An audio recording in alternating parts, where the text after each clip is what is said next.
Alright, abusia micha na mo akwaba so nkoso wefa wo emra eye be media GH so. Abusia ene the ninth parliament enye fadi agro eche so obi aboa no ho papa ene wako eye parliament wo no enye easy.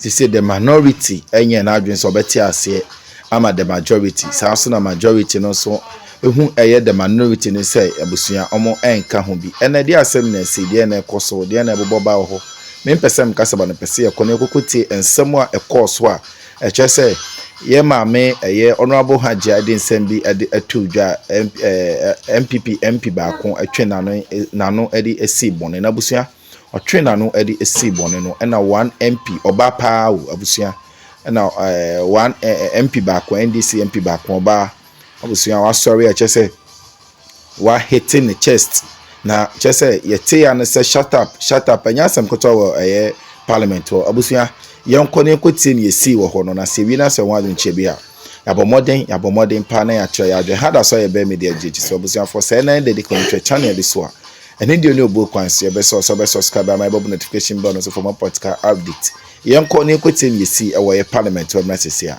yeda se.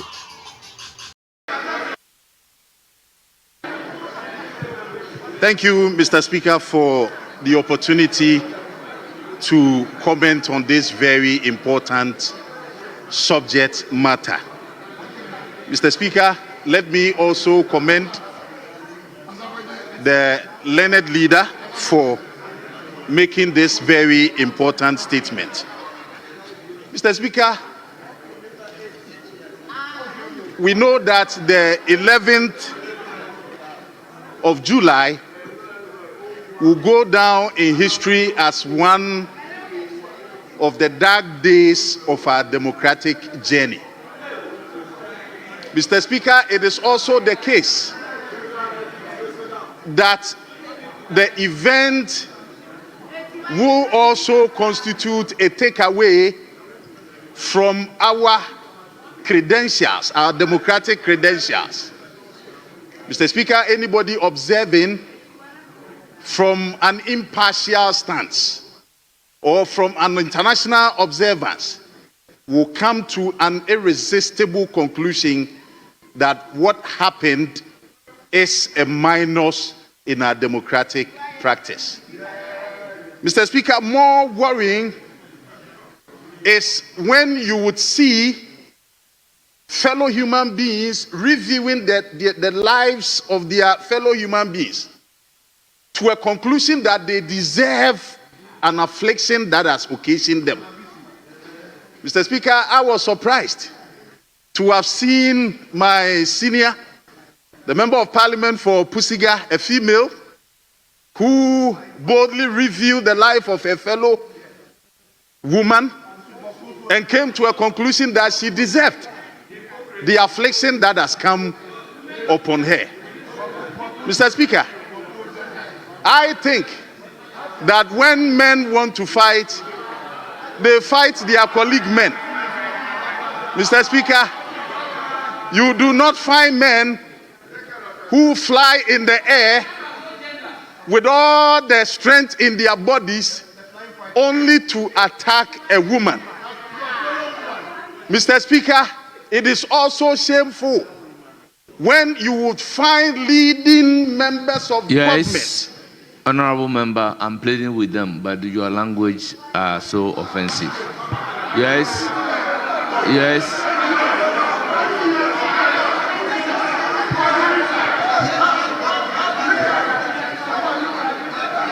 Yes, Honorable Haja.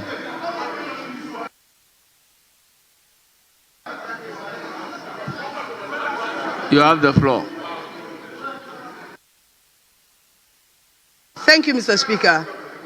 Mr. Speaker, probably the honorable member didn't listen well when Obo Ajia was speaking. She didn't attack. Shut up over there, shut up.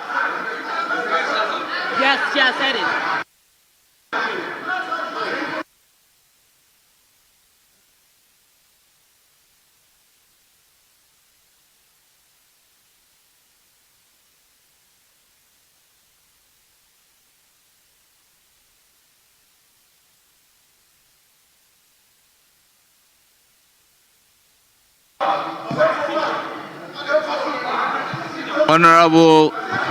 Honorable Jerry Ahmed, you don't control the House, so you need to be recognized to speak. I am not happy about your gesture.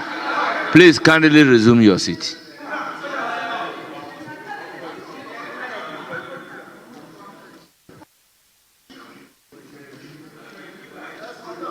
Even though you are a leader, I'm your senior. You should know that. Mr. Honorable Speaker, member, address the chair. I'm a senior, and so you. Mr. Speaker, Honorable Ajia was telling this House the fact about what happened during your time. Honorable Howard shot at people. So what you were saying was not an attack, but a fact of what actually happened. So do not say that she attacked Honorable Howard. She didn't attack Honorable Howard. She was just telling us the truth and nothing but the truth. Because an eye for an eye, a tooth for a tooth. Yes, honorable member, you have the floor. Honorable member, your conduct violates the rules. Honorable member.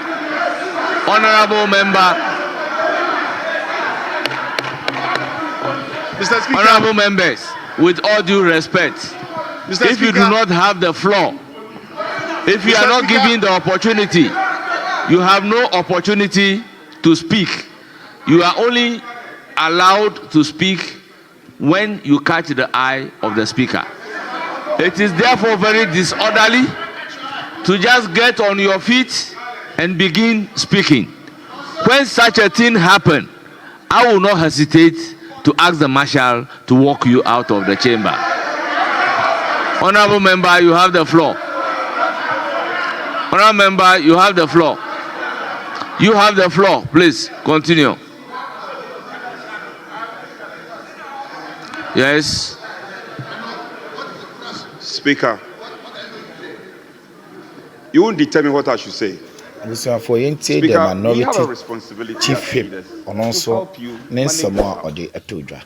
That's why you bear media. But Speaker, subscribe a while like ago, I share had for drawn person. your attention to Order 1232. Yeah, that's it. The word terrorism was used in this house, and you allowed it to pass. Speaker, a while ago, my colleague asked a member, she spoke into the microphone. Shut up. Speaker, we don't want this house to degenerate. I have been calm listening. Speaker, we want to pray your wisdom. If the marshal will be called.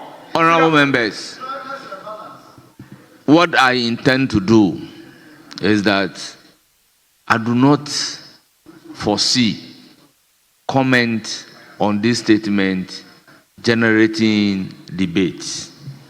So, if you wouldn't mind, after the honorable member is done, I'll let leadership conclude so that we end comment on the statement. Speaker, I was trying to make a point, and then when you came in, we need to listen to the speaker in silence, so I had to resume my seat. And Speaker, I had drawn your attention earlier. Order 93.5 is clear. Order 1232 is clear. But colleagues are making interventions that are offensive of these orders. And Speaker, I earlier tried to catch your attention. We don't want the house to degenerate. And you have warned that anybody who goes contrary to the orders, you are going to call the marshal. I hope it will apply to both sides of the house. Yes, sure. I hope it will apply to both sides of the house. It's not a warning to one side. Thank you. Then we shall proceed. So, honorable leaders, honorable member, go ahead and conclude your comment. Thank you, Mr. Speaker. Mr. Speaker, it is obvious, and we can state so emphatically, without any ambiguity, that the mayhem that we witnessed in Ablekuma North is one that is likely to be state-sponsored. And I say so, Mr. Speaker, because after the event... Yes, Honorable Majority Leader. Mr. Speaker, after the event... Honorable Majority Leader, please resume your seat. Mr. Speaker, like I said earlier, as a leader, I shouldn't in any way intimidate or heckle a first-timer. But let's just be careful. When you say it is likely, it's one that is likely to be state-sponsored. When you mention state sponsorship, you notice that when the minority leader was going to make the statement, I objected. You notice we spent close to an hour in conclave. There were similar statements in the statement. He deleted them. You are my witness. He deleted, we agreed on the text, and we objected to certain things. You don't have proof. You don't have proof, so don't accuse a whole state. So please, you can make your comments, but avoid, such imputations and trying to use, a broad brush to just paint a whole state. I beg you. Honorable, be guided accordingly. Mr. Speaker, respectfully, the point that I'm making is that I have no doubt in my mind that government is complicit in the activities that occurred, the mayhem that occurred. Honorable member, I ask that you should be guided accordingly.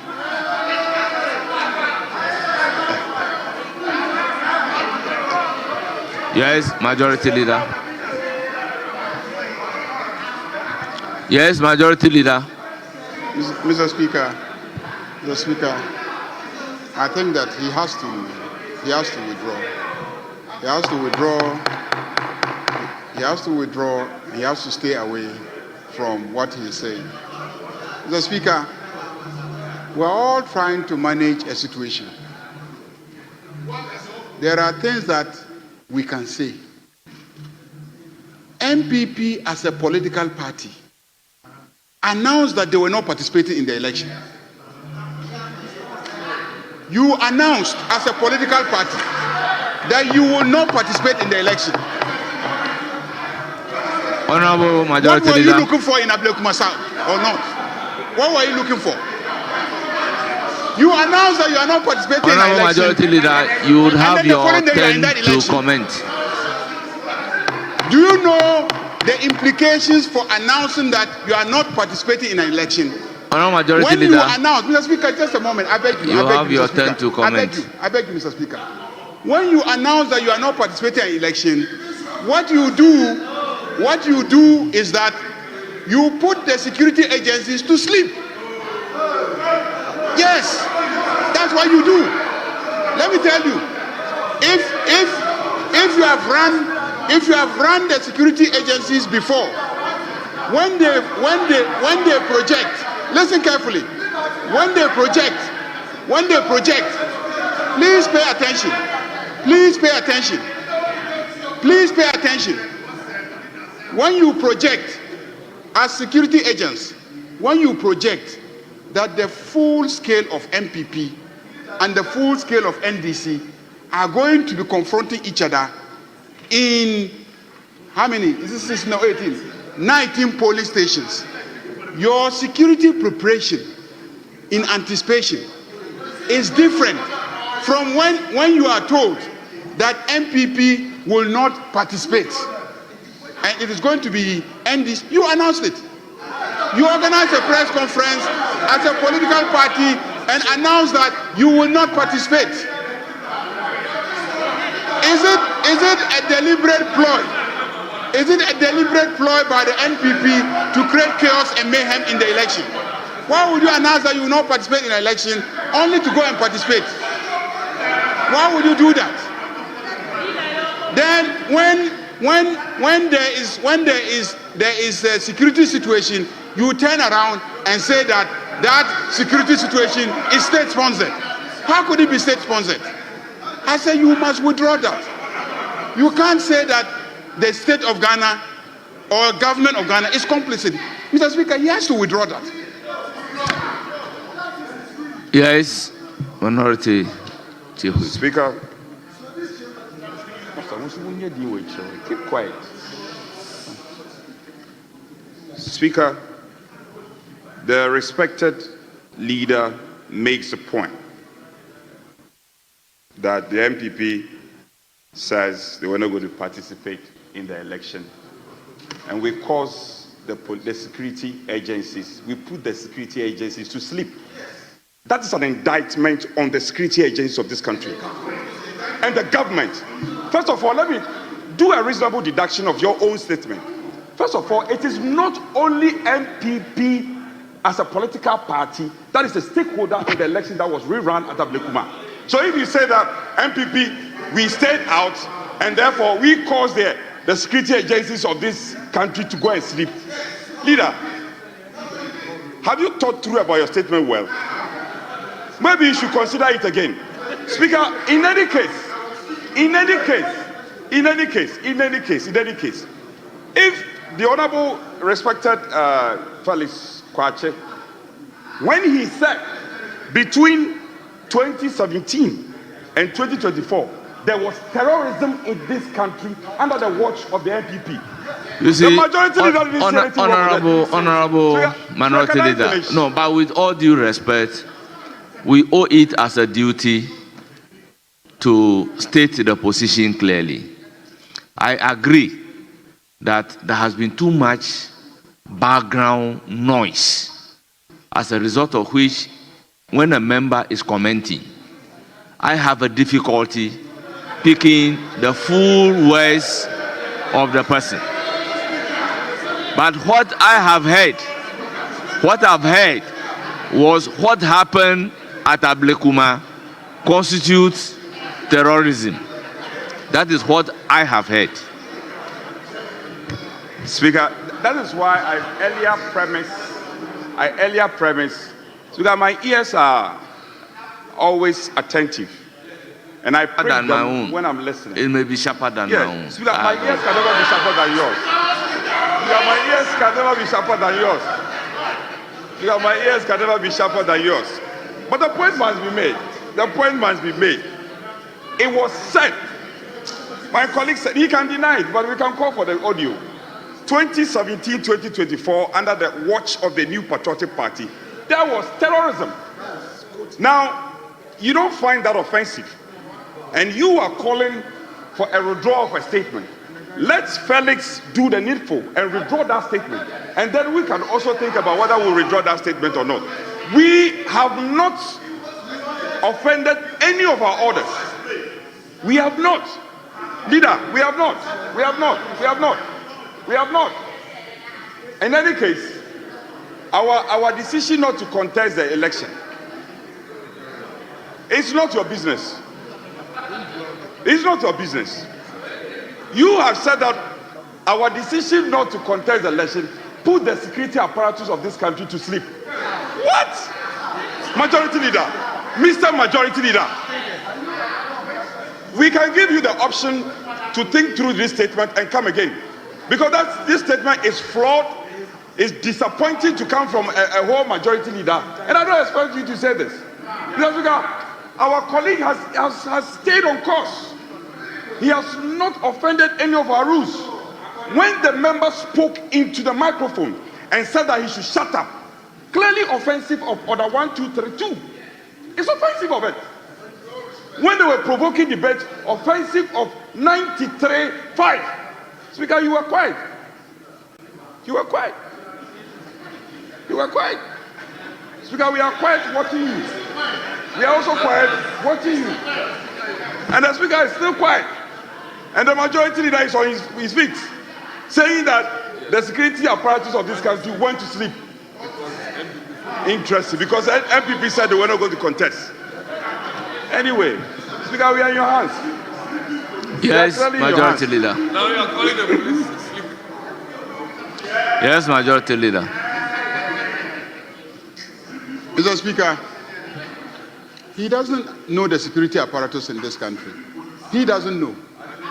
I have experienced them in real violent situations, in elections.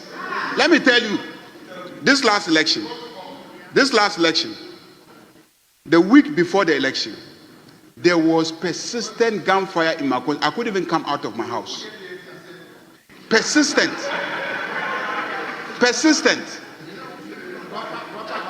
Not what you people are doing. Not this child play at Ablekuma. What? Not. This is children playing. I'm talking about real. Mr. Speaker. Mr. Speaker.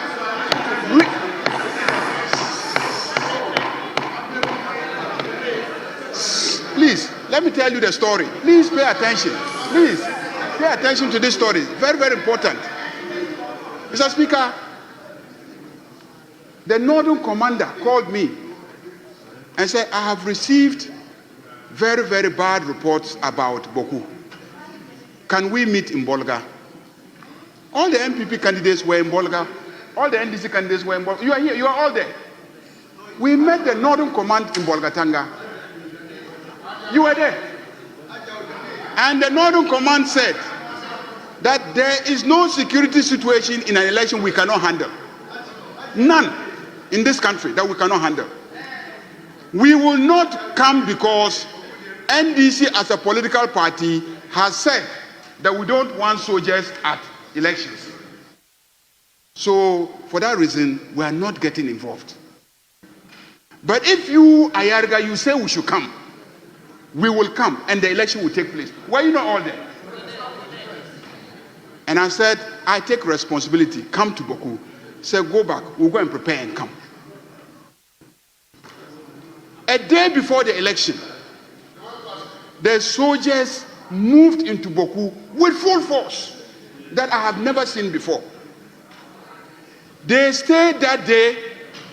Early in the morning, they took position in every corner of Boku. And everybody was free, went out, went and voted, came back home, they counted. Mr. Speaker,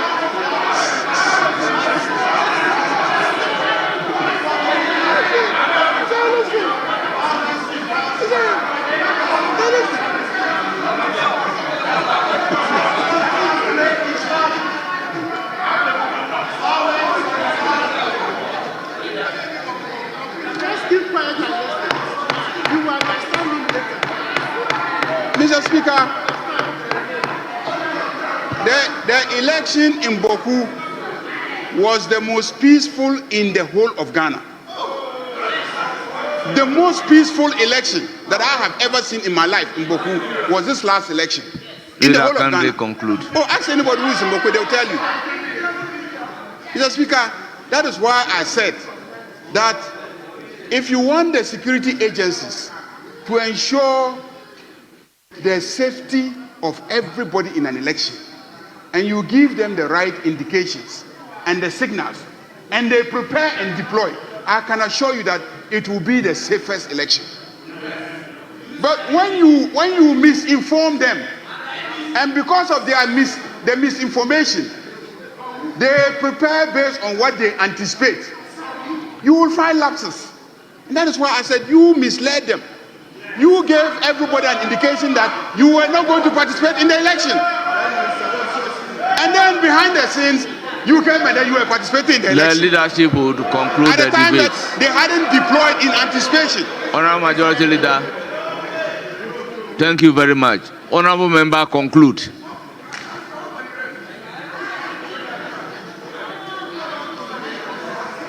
Mr. Speaker,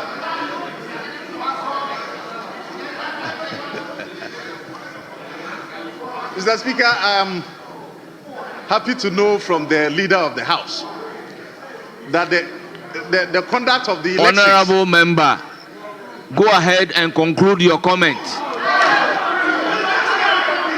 Mr. Speaker, respectfully,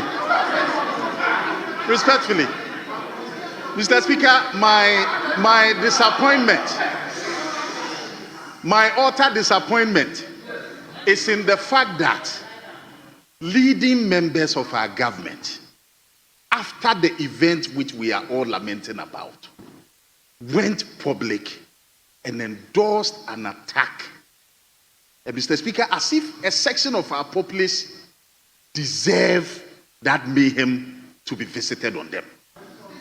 Mr. Speaker, in this house, all that I've heard is a recount of, so to speak, an attribution of a crime to Howard Kumsen, the honorable former member of parliament.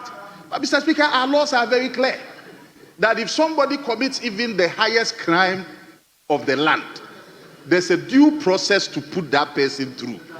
And not to hire people to fly in the air to hurt the chest of a woman on the floor.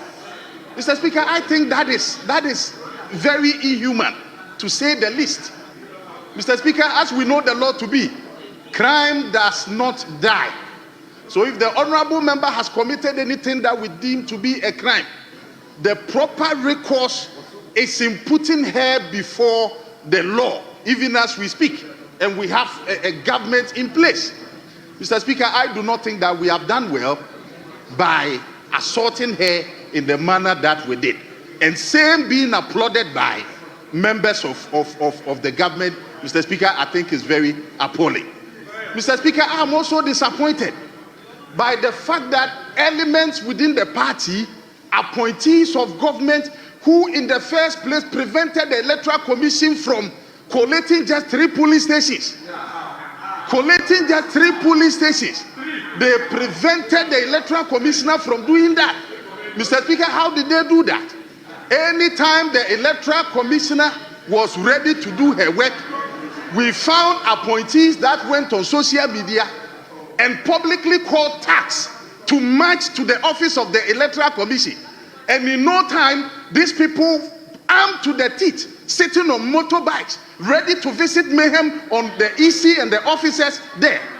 Mr. Speaker, what will happen? Obviously, the officers of the EC will run through the windows to save their single dear life. And that is how the Electoral Commission had to do the U-turn that they did. I know they are not proud of the decision they took. They are not proud because they had to take it out of Mr. Speaker, out of force, out of pressure, enormous pressure being brought to bear on them by government. Mr. Speaker, if you have prevented them from carrying out a lawful orders of a high court, and then we are to go for a rerun, and then you find those same appointees, those same elements within the government also publicly marching tax to disrupt the rerun of the elections, and government says nothing about it, and nobody has lost his job even as we speak, then Mr. Speaker, what it means is that the EC cannot collect 3 police stations, and the EC cannot also do a proper rerun because people will march tax to go and disturb the process. Mr. Speaker, this is a difficulty. This is a difficulty that we should all be very worried about. Honourable Member, Mr. conclude. Speaker, we also witnessed that, well, maybe deliberately or inadvertently, the police that were sent there to man the elections had no weapons. They had no guns. They were not armed. Mr. Speaker, can it be for a reason? Can it be for a reason? So that the tax, when they march in, armed to the teeth, will be able to overpower the police. And Mr. Speaker, that is what we saw on our TVs, and some of us who went there, that is what we saw. We saw the police helpless. Conclude. We saw the police could not do anything because they have no weapons. Conclude. Mr. Speaker, we know that the mere sight of a gun handled by a police officer can dispel people with criminal mentality. Mr. Speaker, I think that we have not done very well for ourselves, and across the political divide, Mr. Speaker, we should come to a certain consensus. We should come to a certain consensus to enforce the laws that we, this House, we have passed by way of a statute. Mr. Speaker, I think your time is up. Us, not a partisan one. Is up. Not a partisan one. Honourable Member, your time is up. Mr. Speaker, with this words, I thank you for the opportunity.